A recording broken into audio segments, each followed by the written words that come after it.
This is the second lesson in my new series, a step-by-step approach to arranging jazz standards at the piano. I'm staying with Misty at the moment to examine some more advanced arranging techniques, but I will be doing lessons on many other jazz standards. Throughout the series, I'll be analysing arrangements from Tomplay. Now, if you're not familiar with Tomplay, it's an online library of sheet music, not just for piano, but for many other instruments. And I did a review of Tomplay recently, and if you haven't seen that, then I've put a link in the description below. I've also put an affiliate link in the description. They offer a 14 days free trial, and if after that you decided to subscribe, then I would receive a small commission. In lesson 1, I used material from the arrangements in Tomplay, which are labelled very easy and easy. And now I'm going to start off by looking at some of the more advanced techniques with material from the arrangements labelled easy to intermediate. Subtle little changes to the rhythm can be really effective, such as in bar 2 on beats 3 and 4, the syncopated rhythm that's been introduced. So if I play it from bar 2,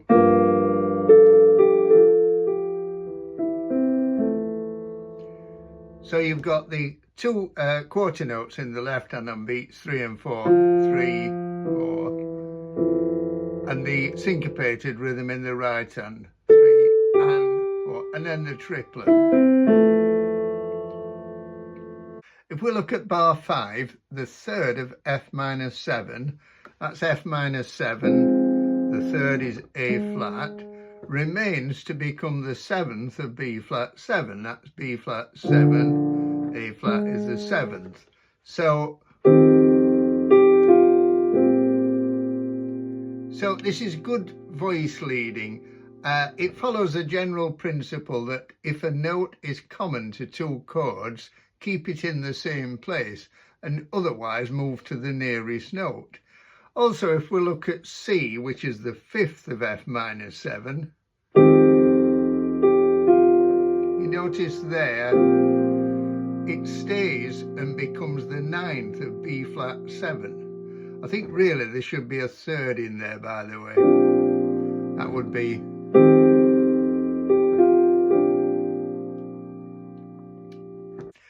in bar 8, the 7th of E minor 7, that's E minor 7, D is the 7th, drops a step to C sharp, which is the 3rd of A7, that's A7.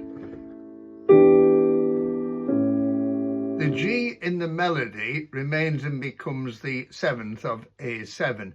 And this is really common practice, that whenever you've got two chords moving down a fifth, the root progression is down a fifth, the 3rd of the first chord remains and becomes the 7th of the second one, the 7th of the first chord goes down a step to the 3rd of the second one.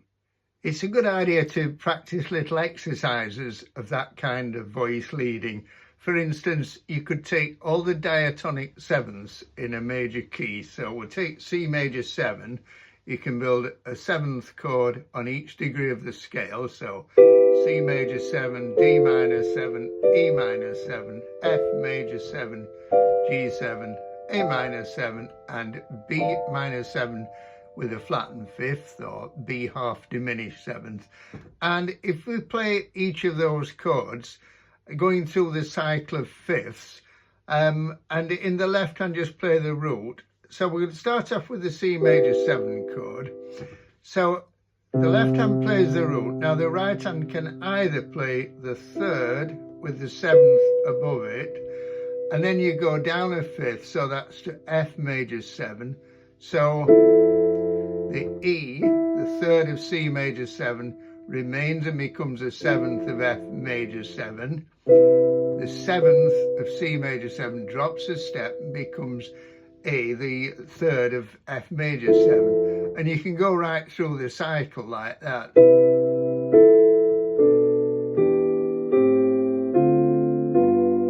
Until you end up back on C major 7. Now you could do that the other way around. You could do the 7th with the 3rd on top, but the same voice leading principle stands, that the third of C major 7 remains and becomes a 7th of F major 7, whereas the 7th of C major 7 drops a step to the 3rd of F major 7, and so on. So now you get this.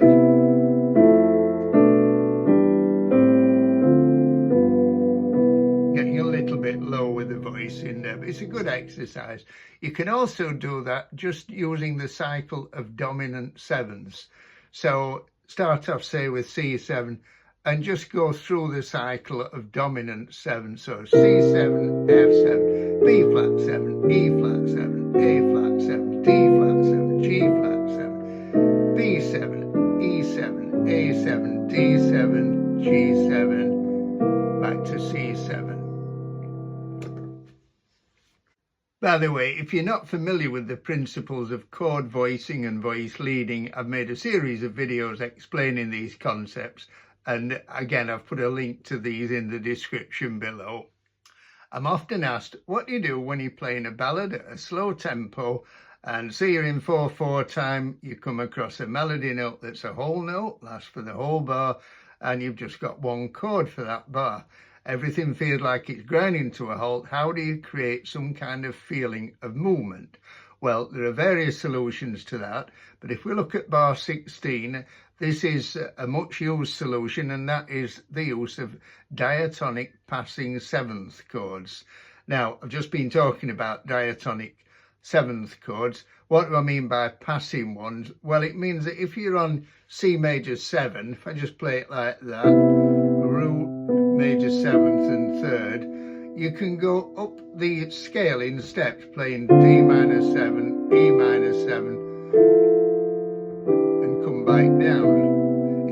It's a good idea to practice that as an exercise in different keys, just going right up the scale. So if I play from a couple of bars before bar 16, you'll see what I mean.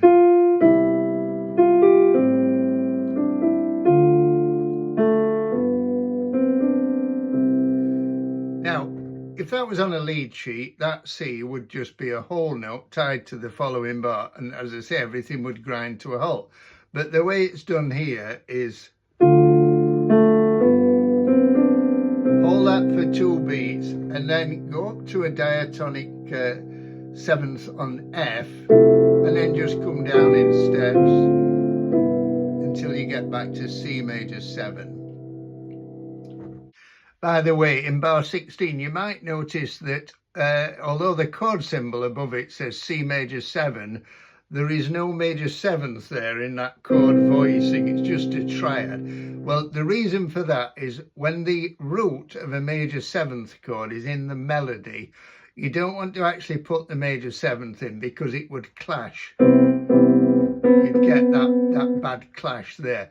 What the usual solution there is to play a major 6th instead. So you could put the A just there. So put the A in instead. In bars 18 and 19, once again, we've got that moving line that I talked about in the last video. In the bass, the G, the root of G minor 7 goes down to the sharpened 7th and then to the 7th. Now, the chord symbol above bar 19 says C7, but in actual fact, it's been harmonized here with G minor 7 for the first 2 beats, going on to C7 on beat 3. And I explained that in the last video, that whenever you've got a bar with a dominant 7th lasting for the whole bar, it's quite a common thing to do to harmonize the first half of the bar with its chord 2 minor 7, and then go on to the dominant 7th on the second half of the bar. It's also made a little bit more interesting by this syncopated rhythm introduced in the left hand.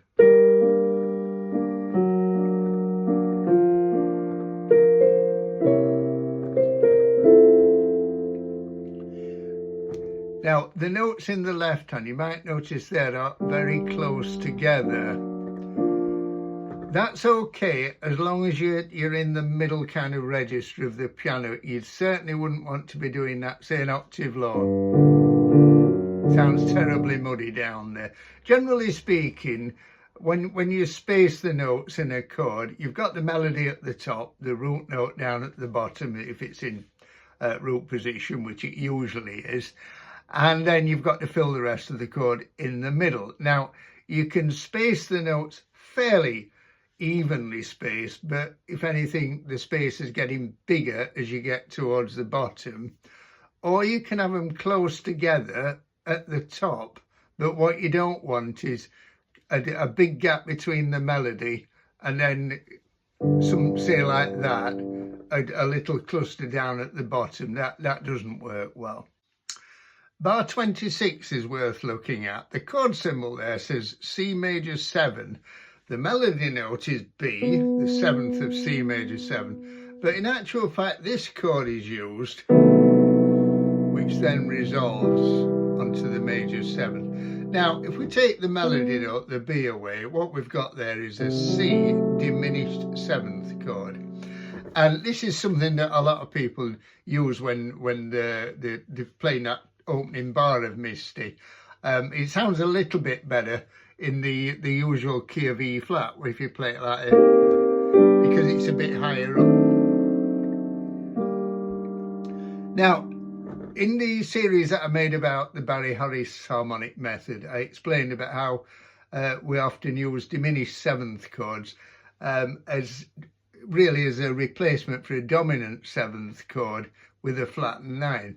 So, for instance, you can harmonise a C major scale using alternately a C6 chord followed by a diminished 7th chord and then a C6 chord, another diminished 7th, C6. Barry Harris talks about this, the major 6th diminished scale. He adds an extra note to this scale so we can have another diminished 7th in there. Now, in each case, the diminished 7th there is functioning as a G7 chord, but without a root. So, if I put the root in down at the bottom, you can see that we've got a G7 with a flat 9th there. So it's just 1, 5, 1 all the way up the scale. Now, this use of the diminished 7th is slightly different. In classical harmony, what we would explain it by saying that these 3 notes are appoggiaturas, which then resolve onto chord notes. They are non-chord notes, which give that nice feeling of dissonance, and then they all move by step to resolve onto chord notes. That's another useful way of creating some movement.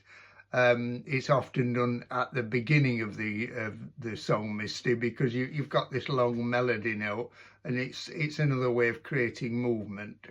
The voicing of the G minor 7 chord in bar 27 is worth looking at, and it's this nice little cluster in the middle. You've got the 9th, A is the 9th of G minor 7, and then B flat, the 3rd, and then the 5th there.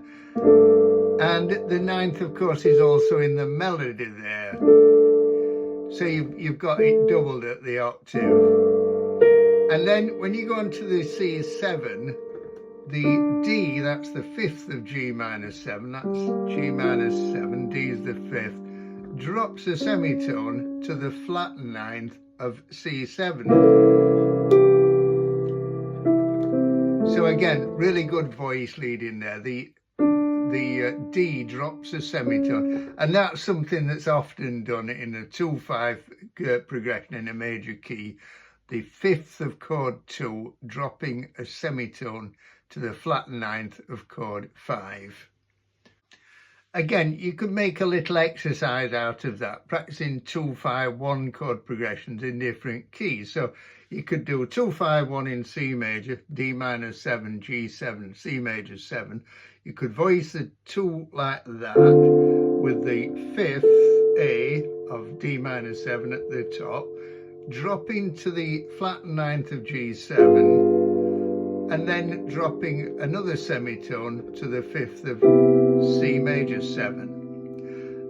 You don't have to have the A at the top. You could say put it in the middle just there and go you still get the same voice leading. And then I could practice in other keys, like say in F, so G minor 7, and then going to C7 with a flat 9 to F major 7. At the end of bar 32, we've got this chord. Now that's a B flat 7 chord, but with a 13th. G is the 13th. And it goes to this chord, A7. Now, this is an example of something that I've talked about in other videos. It's often referred to these days as tonicizing a chord. Taking a chord that you're going to and using it as a kind of target and approaching it with either its dominant 7th. In traditional harmony, we would call that a secondary dominant. Or you can approach it from a dominant 7th whose root is a semitone higher. And that's what is being done here. You've got B flat 7 going down 1 semitone to A7. Now, you could add to that by, on the A7, including the 13th, which would be F sharp. So then everything would be going down 1 semitone. Now, following that, in bar 33, you've got this little circling around the note E. You've got F, flat and 13th of A7, going down to D sharp. If we think of that as E flat, then it's the flat and 5th of A7, which then goes on to the E, the 5th of A7. So by putting the 13th on the A7, we've got F sharp, F, D sharp, E, which creates that nice inner movement. Just one other little thing to mention, the last 2 bars we've got this. Sounds quite hymn-like that, like the plagal cadence, that's chord 4 followed by chord 1, that's often used in hymns. It's done over the tonic in the bass though. And again, you're kind of circling around the F is going down to the D and then up to the E. The A is going down to the F and then up to the G.